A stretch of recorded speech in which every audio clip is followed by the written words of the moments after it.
नमस्कार. कुक मरामध्ये तुमचं स्वागत. आज आपण आंबाड्याची भाजी बनवणार आहोत. याकरता इथे मी एक मोठी जुडी कोवळी आंबाड्याची भाजी घेतलेली आहे. या भाजीची फक्त पानं काढून नीट करून घ्या आणि ही भाजी 2 ते 3 वेळा स्वच्छ पाण्यातून धुवून घ्यावी.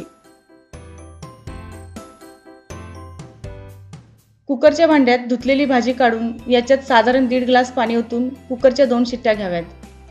आता 2 शिट्ट्या घेतलेली ही भाजी पिळून घ्या. असे केल्याने आंबाड्या भाजीत असलेला आंबटपणा थोडासा कमी होतो.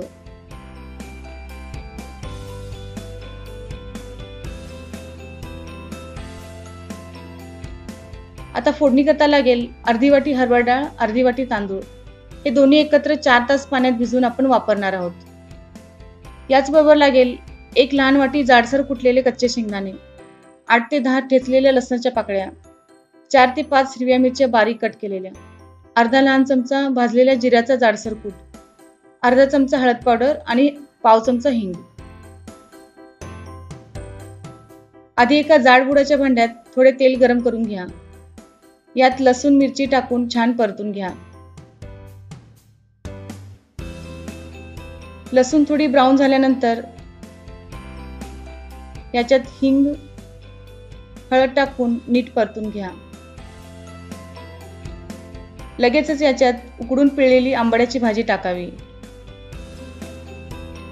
यानंतर भिजवलेली तांदूळ डाळ मधील पाणी काढून तेही भाजीमध्ये टाकून घ्यावे आणि छान मिक्स करावे. तुम्ही हरभरा डाळीच्या बदल्यात तूर डाळ किंवा ज्वारीची भरड पण वापरू शकता. आता या भाजीत जिऱ्याचं कूट, शेंगदाण्याचं कूट आणि चवीपुरते मीठ टाकून छान मिक्स करून घ्या.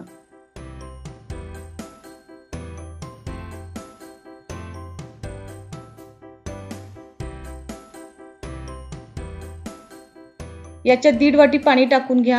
वर झाकण ठेवून मंद गॅसवर भाजी साधारण 12 ते 15 मिनिटे शिजू द्यावी.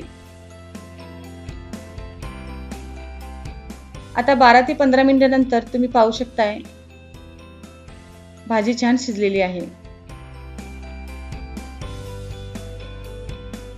यातील डाळ आणि तांदूळ पण छान शिजलेले आहेत. ही भाजी खूप चविष्ट झाली आहे. ही आंबाड्याची भाजी गरम गरम ज्वारीच्या भाकरीबरोबर सर्व करा. तर ही आरोग्यवर्धक आंबाड्याची भाजी तुम्ही पण ट्राय करून पहा आणि प्रतिक्रिया कमेंट्सद्वारे कळवा. तसेच अधिक नवीन व्हिडिओज पाहण्याकरता कुक विथ मराला सबस्क्राईब करा.